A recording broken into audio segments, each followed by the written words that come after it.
नमस्कार, मैं हूं राघवेंद्र दुबे।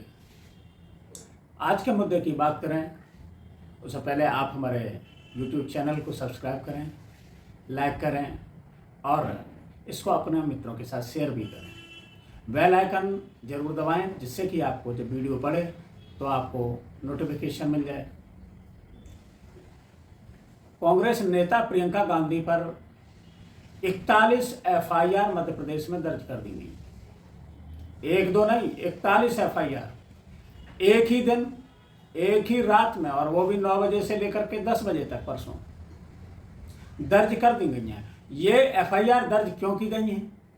ये FIR इसलिए सरकार ने दर्ज कर दी कि एक संगठन जिसने एक पत्र लिखा मुख्य न्यायाधीश मध्य प्रदेश उच्च न्यायालय को, उसमें लिखा कि विषय मध्य प्रदेश में भ्रष्टाचार के संबंध में, और उसमें नीचे उन्होंने जो पत्र लिखा उसमें ये लिखा कि पेटी कॉन्ट्रैक्टर जो हैं वो किस तरीके से अपना जीवन जिए, क्योंकि भ्रष्टाचार इस कदर है मध्य प्रदेश में कि जो भी ठेके हैं, टेंडर हैं, उन पर 50% कमीशन लिया जा रहा है।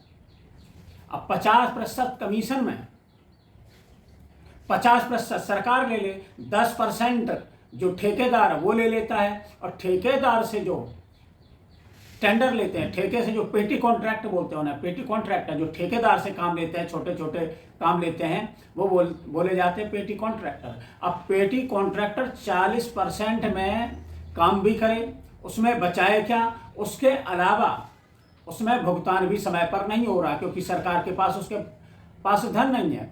तो उन्होंने ये एप्लीकेशन दी और ज्ञानेंद्र अवस्थी के नाम से ये एप्लीकेशन है, और उससे उस ट्वीट को, उस पत्र को प्रियंका गांधी ने ट्वीट कर दिया, उस पर लिख दिया।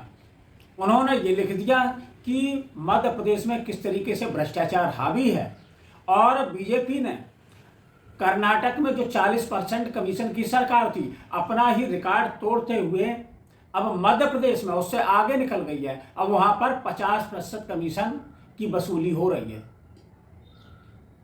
प्रियंका गांधी ने यह ट्वीट किया, और उनके ट्वीट करते ही मध्य प्रदेश सरकार के इशारे पर बीजेपी के कार्यकर्ताओं ने, जिसमें कई वकील भी हैं, विधि प्रकोष्ठ के कार्यकर्ता भी हैं, उन्होंने 41 जिलों में 41 FIR प्रियंका गांधी के खिलाफ कर दी।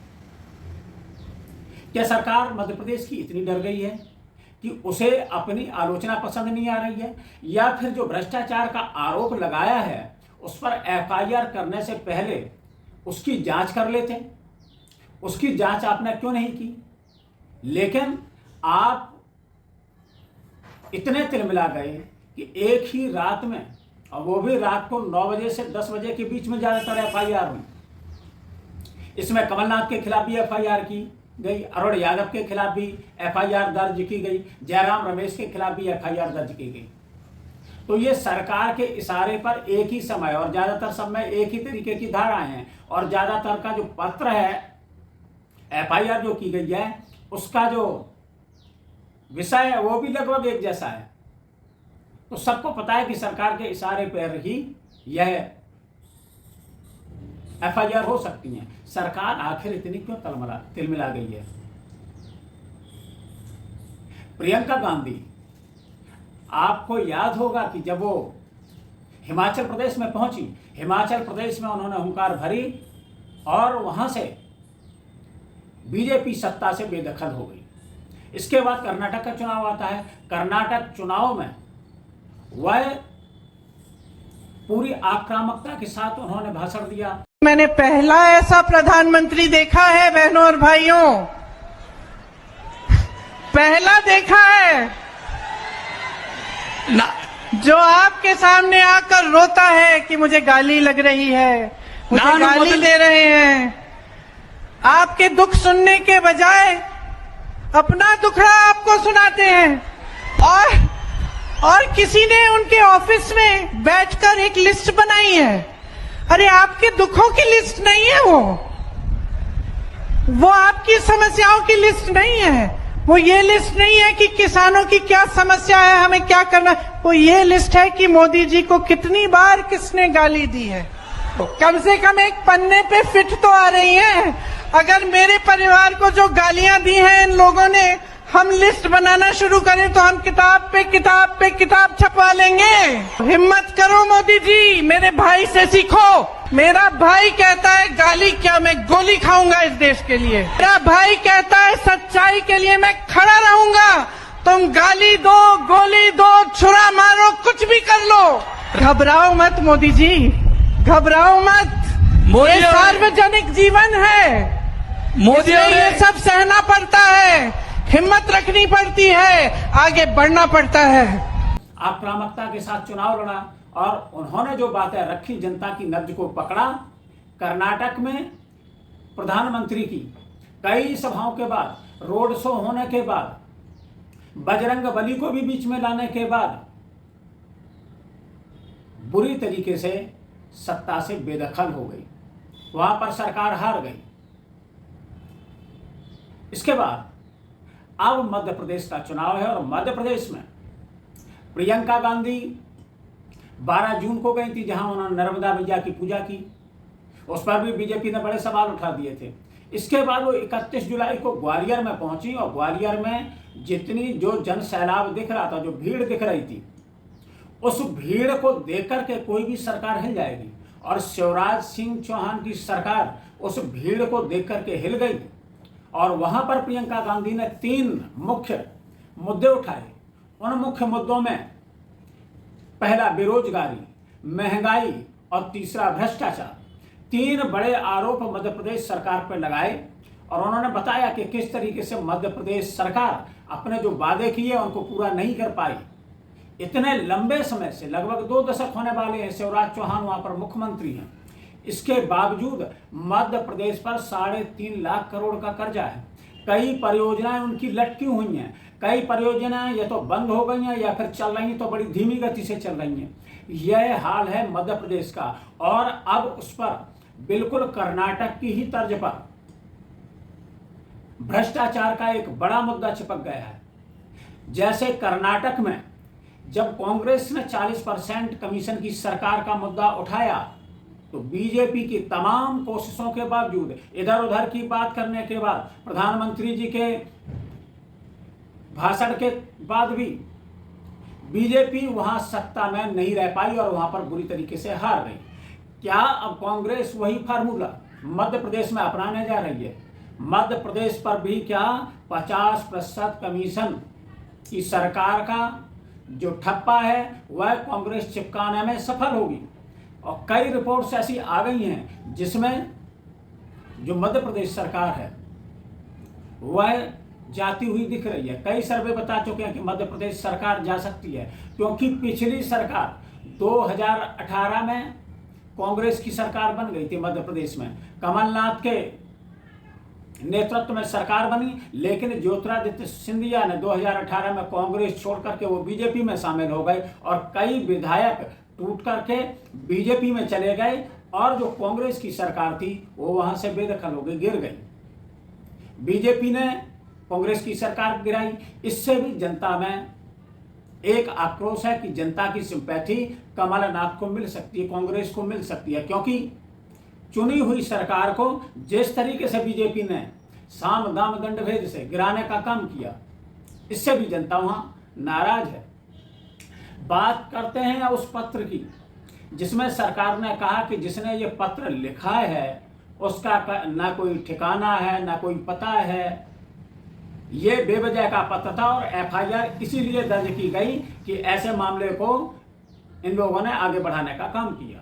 लघु एवं मध्यम श्रेणी संविदाकार एसोसिएशन बसंत विहार कॉलोनी ग्वालियर, ये पेटी कॉन्ट्रैक्टर का एक एसोसिएशन है, जिन्होंने अपने लेटर पैड पर ज्ञानेंद्र अवस्थी नाम के व्यक्ति ने यह पत्र मुख्य न्यायाधीश को लिखा और जांच करने की बात की।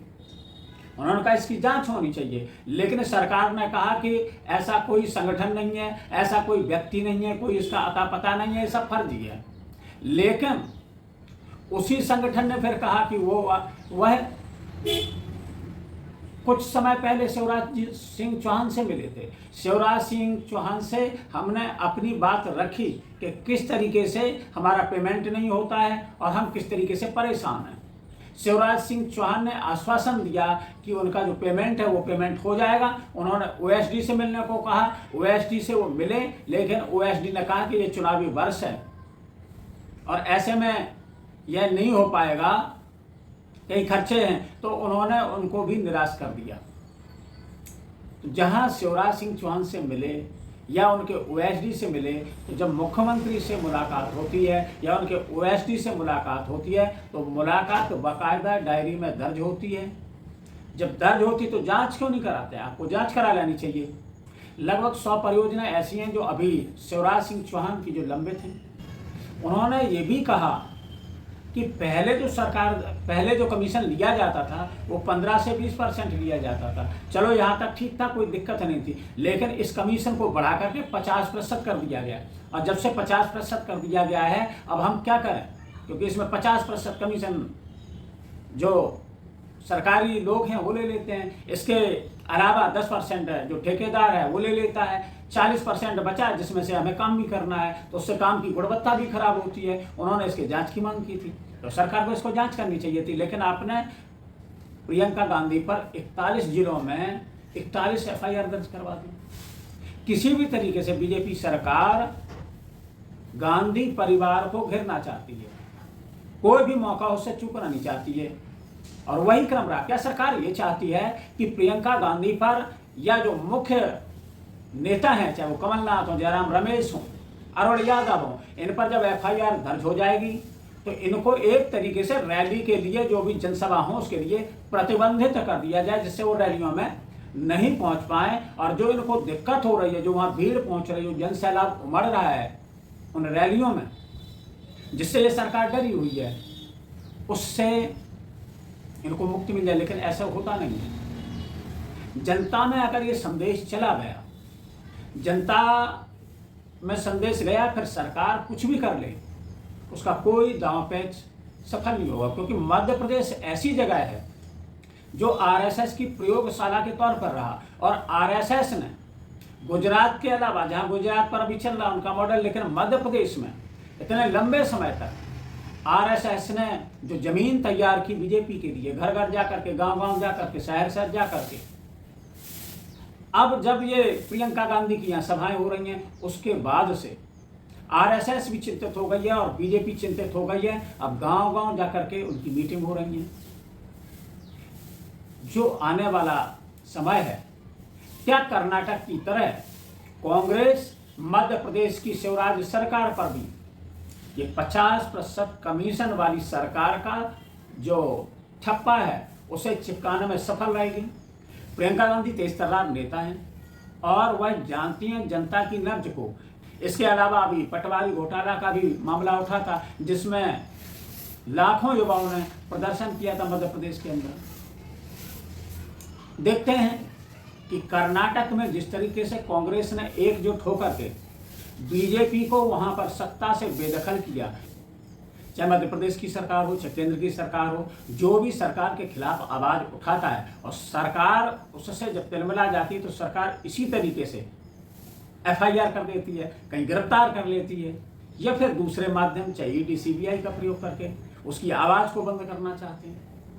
मनोज झा जो RJD के सांसद हैं, उन्होंने कहा कि FIR दर्ज ही क्यों कर रहे हो प्रियंका गांधी पे, सीधा उनको जेल भेज दीजिए। गांधी और कमलनाथ व अन्य नेताओं के खिलाफ मध्य प्रदेश में मुकदमा दर्ज हुआ है। 50% कमीशन की बात कही जाने पर भोपाल में भी अब दोबारा FIR हुई है। तो मुकदमा क्यों कर रहे हैं? जेल में डाल दें। मतलब अब तो कुछ बचा ही नहीं रह गया। कुछ आप कुछ भी बोल दो, कुछ नहीं होने वाला। कल प्रधानमंत्री जी बोल गए दरभंगा में एम्स खुल गया, साहब वहां एक नींव ना पड़ी है। मतलब हद है भाई, आप कुछ भी बोल के निकल जाओ। मिजोरम में IIMC हमने बनाई, आप निकल जाओ। दूसरा, अगर कुछ चुभते हुए सवाल पूछे तो FIR करो, कोशिश करो कि मेंबरशिप चली जाए अगर वो सदस्य है किसी सदन का। तो मैं समझता हूं ना कि ये जो खतरनाक गेम हो रहा है, खेल हो रहा है डेमोक्रेसी की आड़ में, कि अपने विरोधियों को ईडी, आईटी, सीबीआई से लेकर के अब इस तरह के मुकदमों से प्रताड़ित करने की राजनीति शुरू कर रहे हैं। ये आपके लिए अच्छा संकेत नहीं है भाई साहब? क्योंकि आप जिससे सहमत ना हो उसके खिलाफ एफआईआर ही नहीं, उसको सीधा जेल भेजिए। जांच की जरूरत नहीं है, सरकार को जांच करनी चाहिए थी, लेकिन सरकार ने जांच नहीं की। कांग्रेस पूरी आक्रामकता के साथ इस मुद्दे को उठा रही है और मध्य प्रदेश बीजेपी के हाथ से सरकता हुआ दिख रहा है। कांग्रेस जो आरोप लगा रही है, क्या वह शिवराज सिंह चौहान की सरकार पर उनको चिपकाने में सफल रहेगी? और अगर वो चिपकाने में सफल हो गई तो फिर ये मान लीजिए कि मध्य प्रदेश की जो सत्ता है बीजेपी की, वह उसके हाथ से निकलती हुई दिख रही है। आगे क्या होगा ये तो समय ही बताएगा। फिर मिलेंगे किसी नए मुद्दे के साथ, तब तक के लिए दीजिए इजाजत। जय हिंद, जय भारत।